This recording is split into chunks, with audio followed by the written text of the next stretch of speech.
on housing. We've got one at the front, two. Can I take another question? That'll do to start with, yes.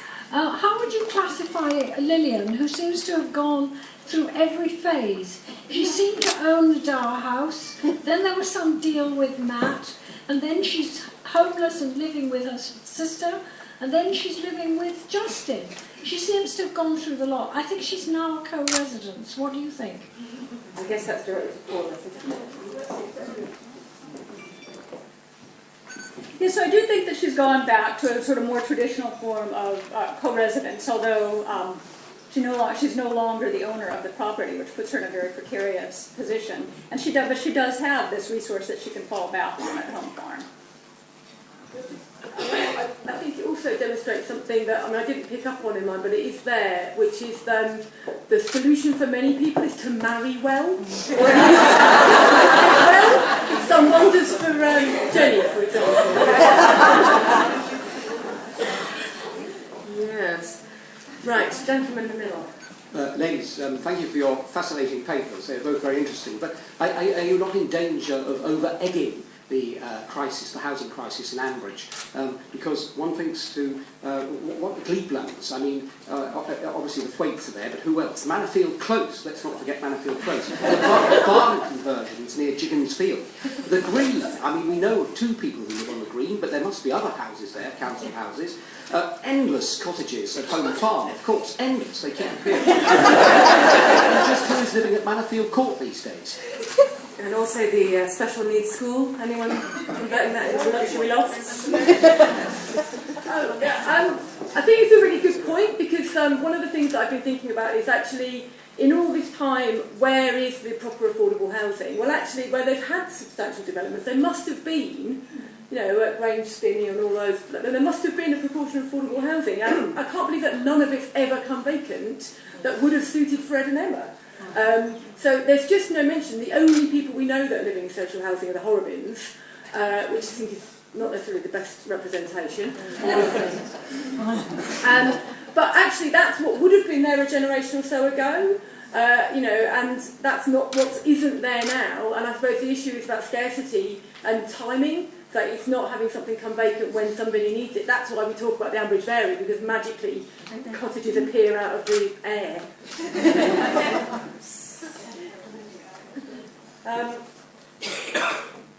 Any more questions out there?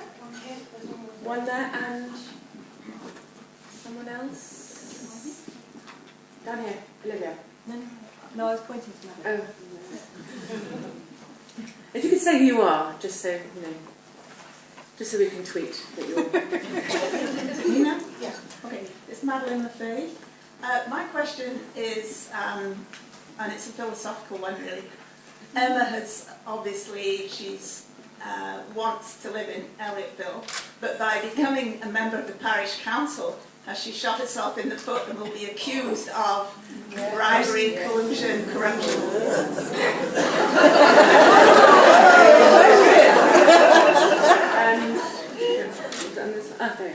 Connie Nolan, also known as Feisty Woman Kent. Claire, you asked us to remind you about Retreat of the State. Yep, Retreat of the State before 9:30 in the morning. Well, I kind of touched on that already, actually, in the sense that there might have been a role. And when I pitched this paper, which was back in the summer, the thing that frustrated me is that no one was looking at politics as a solution to the problem. Actually, since then, Emma has got into the parish council, partly because of the issues around Elliotville. We can call it Elliotville. So I take some heart from that, but I think everyone knew well in advance of her becoming a parish council that she was supportive of the concept. And she is one of the people who really needs affordable housing in the village. So I think it would be pretty harsh for people to suggest that it's some sort of collusion at that point, because she wasn't on the parish council when it all went through. Well, she just about was, but... you could put it gerrymandering, couldn't you? Anybody else have burning questions on the housing crisis in Ambridge? Elizabeth Campion.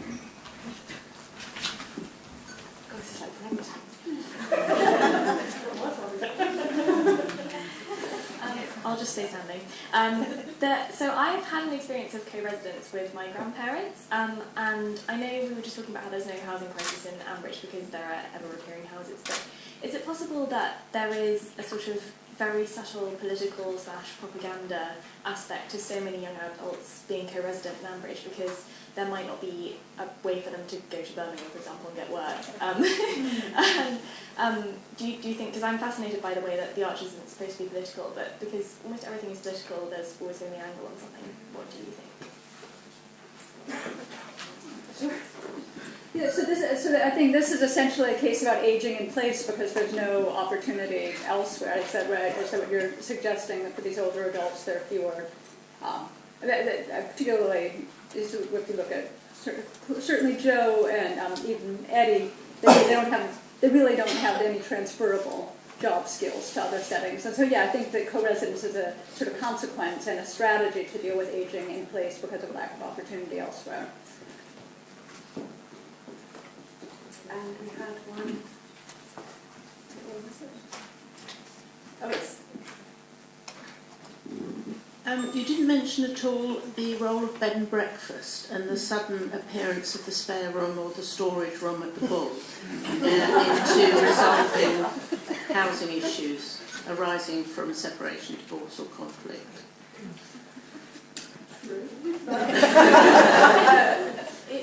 It doesn't seem to be a regular thing. It is an emergency bolt hole, isn't it, amongst the twist boxes for people who have infidelities generally. The heartbreak suite at the Bull. I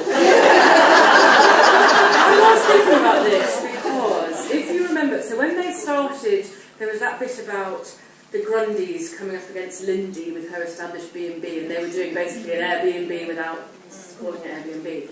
And then all that business when Pitt moved out of Rickyard, apparently it was tenanted on short-term basis, but you never heard any of that about people coming in, people coming out, you know, it was kind of, I wonder if the, so certainly instead of the platform economy in Ambridge, another paper for another year, get your might be the ways in which platform economies play out differently in a rural setting, because the Airbnb model in Ambridge, I think, would be... But the Airbnb model in Ambridge, so all of the debt that Brookfield had, Pitt goes and does some extra shifts somewhere else, and then everything else comes in through that Airbnb. I mean, £1,000 a night, was that the rate? Absolutely ridiculous. Yeah, someone was on Twitter recently complaining about the Brookfield financial crisis, which was like, it lasted about a fortnight. Yeah. Long enough for her to go and get up the duff by telling people. Not an example of marrying well. Just briefly, my friend just reminded me that the flat above the shop that seemed to be elastic because at one point it was tiny, and then Helen plus Annette plus a baby will then be able to live in it. Is anyone living in it now? It got refurbed after the flood, and then Hazel Willis let it out to somebody else, but to somebody we don't know, because Fallon lived there with Reese. Welsh farmers.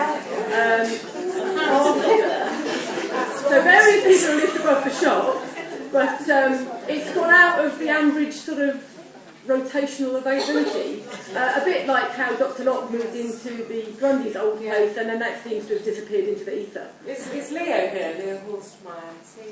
He's got the spreadsheet on. He's listening now. He's listening. Hi, Leo. The Sage of Ambridge has a spreadsheet on all of that. So who owns what?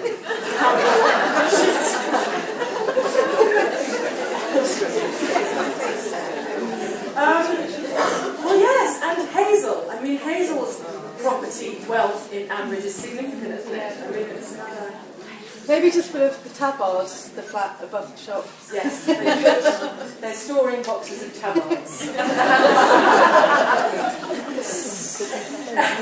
Anybody have anything else to say about housing? Yes. Yeah. Lady there.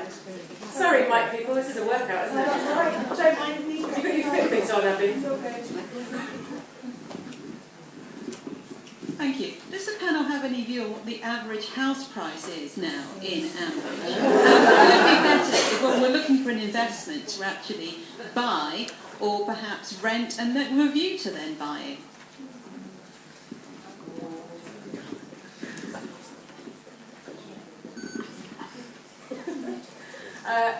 Well, average house prices in an imaginary place. I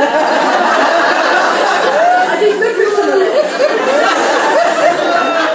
I would suggest that She means near the village. I mean, I was looking at what the threshold access routes might be for affordability, but because they don't talk about that kind of stuff very much at all, and they don't really know what people are earning either, it's a really difficult thing to measure. I would probably go for something around an average West Midlands rural area, if you can get data on that. But again, it's a bit difficult to pin down. And the issue is not so much what the house prices are, it's about how accessible the housing is and how affordable it is through whichever route you might want to go. And I think that's what we're seeing really sort of tricky for all generations, to be honest, but we see it nationally for younger generations and we see it in Ambridge as well, which is true. I mean, if they all suddenly found really affordable houses with no trouble, it wouldn't reflect reality at all. Which I guess is back to Elizabeth's point about there's a politics sort of submerged and lurking within. Because the co-residence does provide, I mean, but having breakfast with the Fairbrothers, I mean, it's, it does throw, as you said, it throws people together into kind of intriguing, if you were writing a soap, if you were doing a drama. You might. But yes, I agree with Elizabeth essentially. I think there is a housing crisis in the UK. The state has retreated, and whether Harrison Burns had to go and blag his dad out of 50 or 500,000, we just don't know. It wasn't ever. Was it clear how much he borrowed from him? No. And how much honeysuckle was? So I guess it's sort of under the category of sort of vague, right, rather than really, really precise. Oh, hello. So the intergenerational thing I find quite interesting because there doesn't seem to be a sort of social issue between them. I live with a 30-something who has a revolving door provided by Tinder. I don't think if he was living that is a paper. In the Toby Fairbrother Bert situation, if my housemate was living with my grandma, she would not be okay with that. And there doesn't seem to be commentary. So either are they all just not Tindering, or are the older people just totally okay with it? Wow! If you remember, Elizabeth was quite cross when he tied his bike to the bush. There's a euphemism.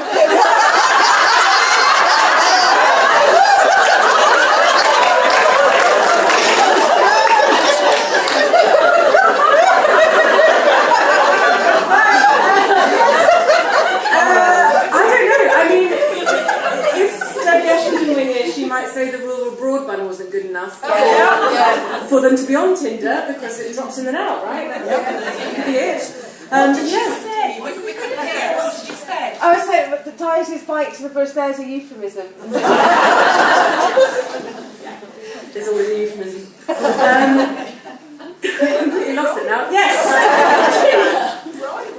Maybe more Roy was on Tinder. Roy was on Tinder. He was, wasn't he? With his spreadsheet.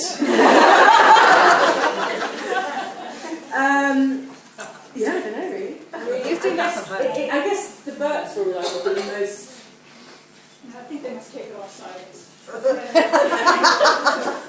Jazz will be the same. Jazz will be on Tinder. Right, because that's the paper for next year. Why isn't Jazz on Tinder? Tracy.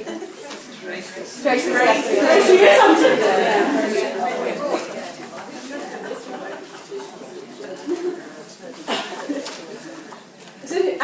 Hello, sorry.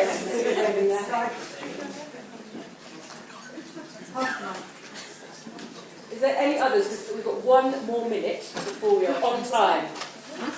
It was to do with the issue of affordable housing. While I can understand that Harrison, with a steady job in the police force, could probably get a mortgage very easily, Emma and Ed, even if they could afford an affordable house, which I have huge doubts about, they have no evidence whatsoever of paying rent regularly. They both have unreliable incomes, and I think they're condemned to stay with the Grundys for a very long time.